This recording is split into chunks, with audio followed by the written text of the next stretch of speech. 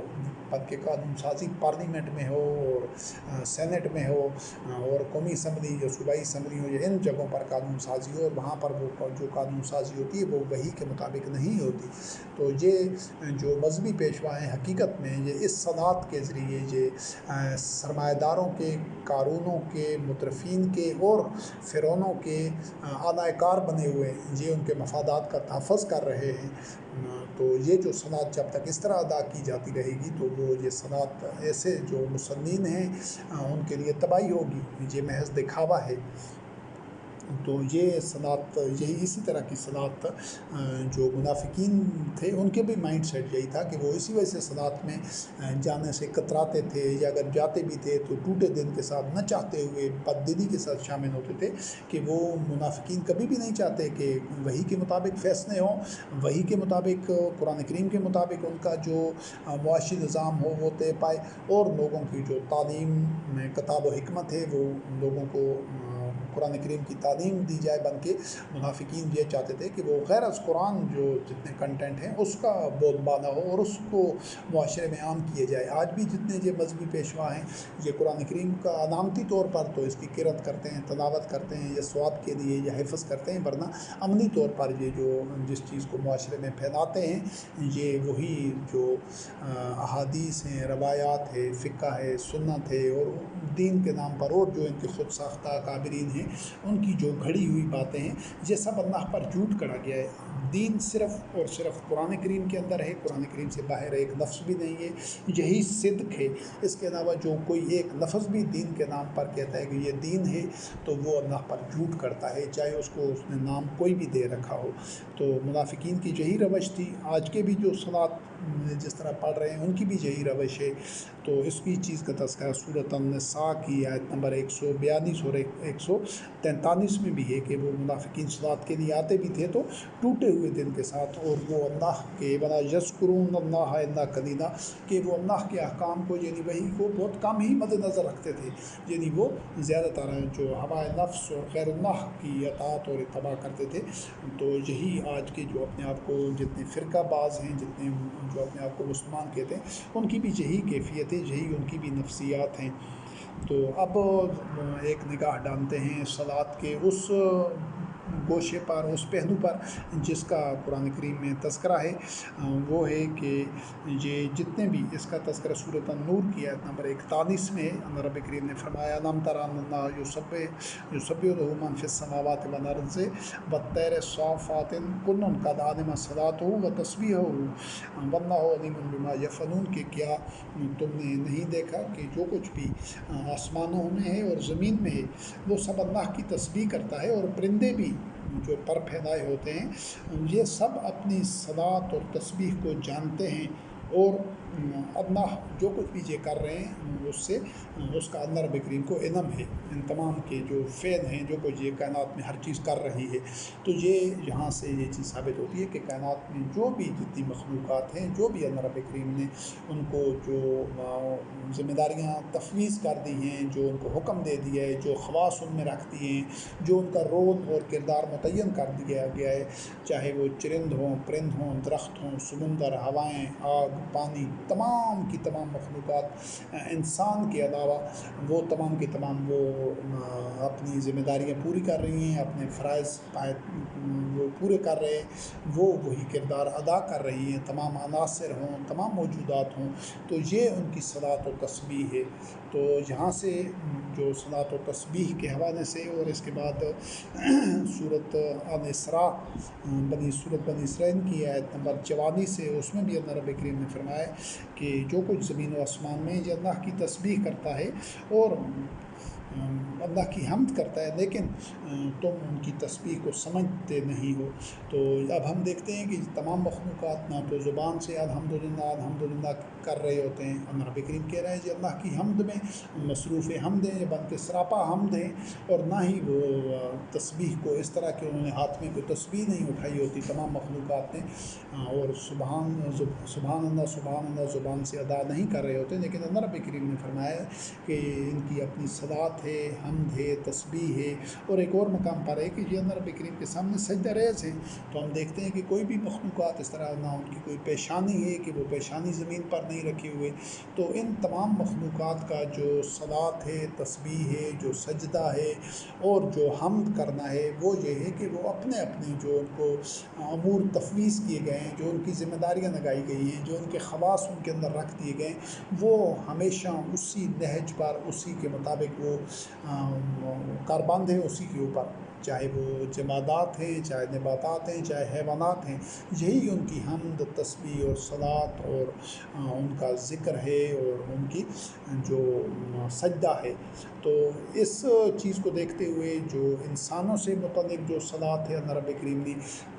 کریم نے جو متعین کی ہے، تو وہاں پر ہم دیکھتے ہیں کہ وحی کے مطابق جب مومنین کے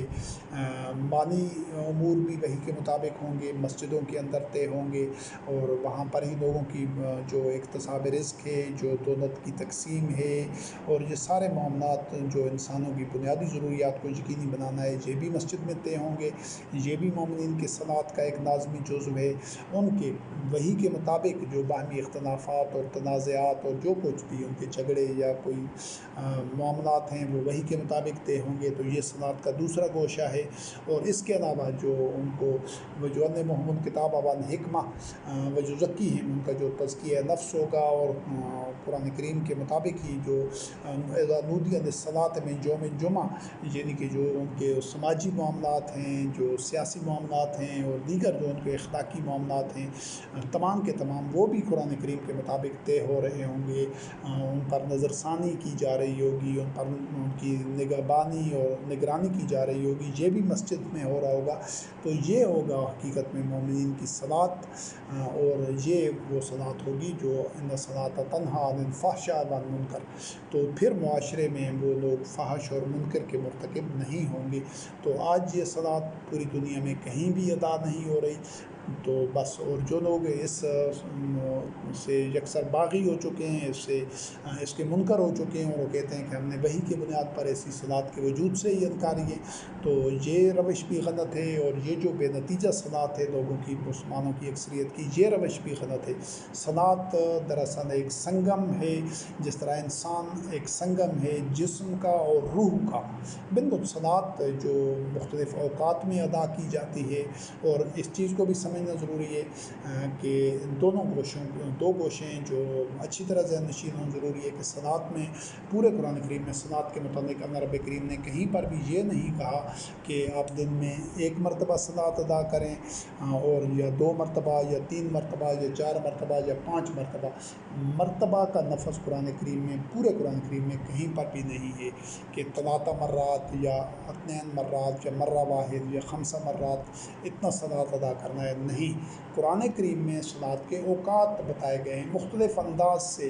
یعنی صلاۃ الفجر، صلاۃ العشاء، صلاۃ الوسطیٰ، یہ دن ڈھلنے سے لے کر عشاء تک کی، رات تک کی صلاۃ، اور اس حوالے سے اور بھی طرف النہار، دن کے دونوں کناروں کی صلاۃ، تو کسی مومن کو بھی یہ حق نہیں پہنچتا کہ وہ اپنے طور پر کہے کہ صلاۃ دن میں 1 دفعہ ادا کرنی ہے، یا 2 دفعہ، یا 3 دفعہ، یا 4 دفعہ، یا 5 دفعہ۔ جب اللہ رب کریم نے دفعہ قرآن کریم میں بیان نہیں کیا، مرتبہ نہیں کہا کہ اتنے مرتبہ ادا کرنی ہے، تو کسی مومن کو بھی یہ حق نہیں پہنچتا، نہ ہی اللہ رب کریم اس کا کسی کو اختیار دیتا ہے قیامت تک کہ وہ اپنی طرف سے کہے کہ اتنی دفعہ صلاۃ قائم کرنی ہے دن میں۔ ہاں، یہ ہے کہ تمام مومنین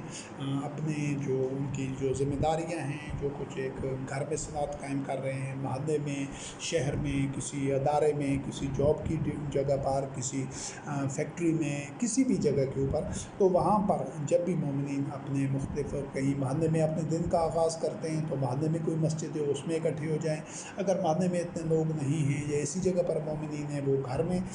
مختلف اوقات میں جو بھی قرآن کریم میں بیان ہے ان میں سے جتنے اوقات میں ہو سکے وہ اس میں صلاۃ کے لیے اپنے گھر میں اس کا اہتمام کریں۔ اگر اتنے لوگ نہیں ہیں تو نہیں تو محلے کی سطح پر،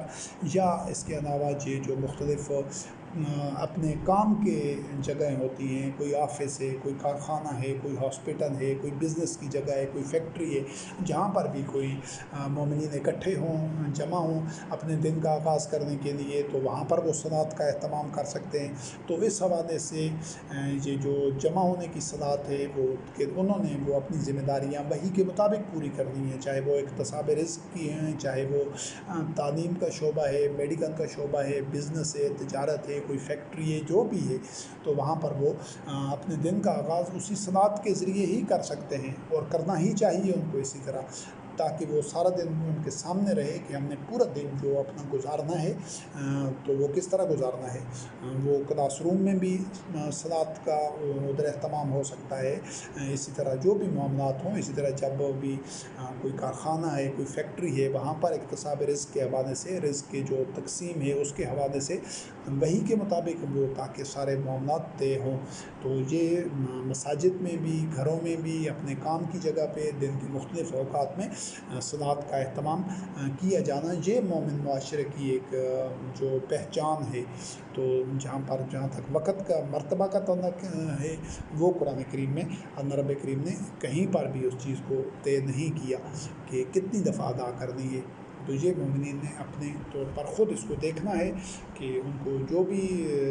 جس طرح کی گھریلو ذمہ داریاں ہیں، تو ان میں اہل خانہ صلاۃ ادا کر رہے ہیں تو اس میں جو وقت ان کو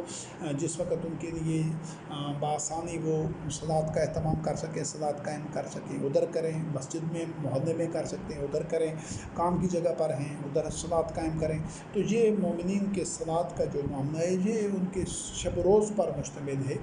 سارے معاملات کو سمیٹے ہوئے ہے، زندگی کا کوئی گوشہ مومنین کا صلاۃ سے باہر نہیں ہے، وہ وحی کے مطابق، قرآن کریم کے تعلیمات کے مطابق ہے، چاہے ان کا اکتساب رزق کا معاملہ ہے، چاہے ان کے سماجی معاملات ہیں، چاہے اخلاقی معاملات ہیں، چاہے ان کے عدل و قسط کے معاملات ہیں، ہر جگہ پر ان کو صلاۃ قائم کرنی ہے اور وحی کے مطابق اپنے معاملات چلانے ہیں۔ اور اس کے علاوہ جو یہ چیز سمجھنا ضروری ہے کہ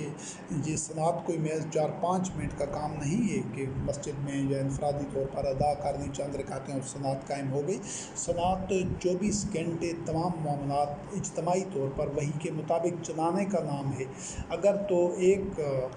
جو ولی الامر ہے یا ایک امام ہے، عامر المتقین ہے، امام المتقین ہے، وہ اس کی بیعت کرتے ہوئے، اس کی اطاعت کرتے ہوئے زندگی کے تمام معاملات میں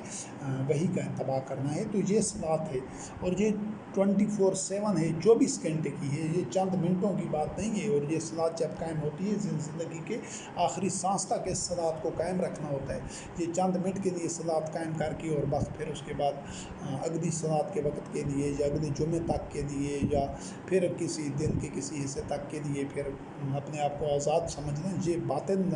تصور صلاۃ کے مطابق۔ وہ جو صلاۃ جو اس طرح کرتے ہیں وہ محض دکھاوا کرتے ہیں کہ چند منٹ کے لیے صلاۃ سمجھ لیا اور اس کے بعد پھر گھنٹوں تک اپنی من مرضی کرتے رہے، ہوائے نفس کا اتباع کرتے رہے، اپنے معاملات چاہے وہ معاشی ہوں، اخلاقی ہوں، سیاسی ہوں، سماجی ہوں، جو بھی ہوں، وہ اپنی مرضی کے مطابق کرتے رہے، خیانت کرتے رہے اور دیگر اللہ کی حدود کو پامال کرتے رہے، اور پھر اس کے بعد پھر اگلے صلات کے وقت میں صلات کی چند رکعتیں ادا کر دی، تو دین میں ایسا صلات کا کوئی تصور نہیں ہے۔ دین میں جو صلات ہے وہ 24 گھنٹوں پر مشتمل ہے۔ اس میں جب ایک دفعہ صلات قائم کی جاتی ہے، ایک دفعہ بیعت کی جاتی ہے، ایک دفعہ جان مال اللہ رب کریم کو بیچ دیا جاتا ہے جنت کے بدلے میں، تو پھر آخری سانس تک 24 گھنٹے ہر معاملہ زندگی میں، چاہے وہ کوئی بھی رول ادا کر رہا ہو انسان، چاہے وہ بطور ایک مزدور کے ہے، ایک انجینئر ہے، ایک ڈاکٹر ہے، کارخانہ دار ہے، ایک کسان ہے، ایک مزدور ہے، ایک ٹیچر ہے، کوئی بھی رول ادا کر رہا ہے امور خانہ داری میں،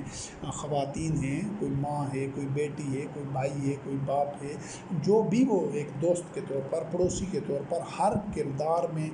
وہ اس نے اپنے معاملات کو وحی کے مطابق رکھنا ہے۔ یہ ہے صلات کی حقیقت۔ لیکن یہ محض اس صورت تک نہیں ہے کہ بس صرف وحی کا اتباع کرنا ہے، کہ عملی طور پر بھی اس کے ساتھ وہ قیام، رکوع اور سجدے والی صلات ادا بھی کرنی ہے، اس میں قرآن کریم کی تلاوت کرنی ہے، اور یہ دونوں جو صلات کی جو ادائیگی ہے قیام، رکوع اور سجدہ کی صورت میں، جس میں ایک امام ہوتا ہے آگے اور اس کے ساتھ اس کے پیچھے تمام مصلین ہوتے ہیں، اس کی جو مثال ہے یہ جسم کی ہے، اور یہ جو 24 گھنٹے وحی کا اتباع کرنا ہے اس کی مثال روح کی ہے۔ تو جس طرح انسان جسم اور روح دونوں کا سنگم ہے، تو یہ جو صلات قرآن کریم میں اللہ رب کریم نے بیان کی ہے، اس کا ایک طبی وجود بھی ہے، لیکن محض اس کا طبی وجود نہیں ہے 2 رکعت کی صورت میں، بلکہ اس کو یہ محیط ہے مومن کے 24 گھنٹے کے اوپر، جو اس کا ایک اسپرچول روحانی وجود ہے، کہ اس نے ہر معاملہ زندگی میں ہر وقت وحی کے مطابق وحی کو مد نظر رکھنا ہے، قرآن کریم کے احکام کو مد نظر رکھنا ہے، اور اپنے معاملات انفرادی و اجتماعی اسی کی روشنی میں طے کرنے ہیں، بیعت کرتے ہوئے اللہ کو اپنا جان و مال بیچتے ہوئے۔ ایک امام المتقین جو پورے قرۂ عرض پر ہوگا، تمام مومنین اس کے پیچھے وہ خود وحی کا اتباع کر رہا ہوتا ہے، اور مومنین اس کی اطاعت اور اتباع کر رہے ہوتے ہیں، وہ بھی وحی کا اتباع کر رہے ہوتے ہیں، اور سب یہ اقامت دین اتباع وحی کی شاہراہ پر گامزن ہوتے ہیں، اور یہ سفر ان کا ساری زندگی جاری رہتا ہے۔ یہ ہے مومنین کی صلات۔ تو اس سلسلے میں جو بنیادی صلات کے جو تصورات تھے، جو قرآن کریم سے ثابت ہوئے ہیں، واضح ہوئے ہیں، ان کو متنقع آیات میں آپ خود دیکھیں اور ان پر غور و فکر کریں اور ان کو سمجھیں کہ یہ ہے وہ صلات جو قرآن کریم سے اخذ ہوتی ہے، اور مومنین کو صرف اسی صلات پر کاربند رہ کر مسنین بننا ہے، اور یہی صلات فحش اور منکر سے بچانے والی ہے۔ والسلام علی من اتبع الہدی۔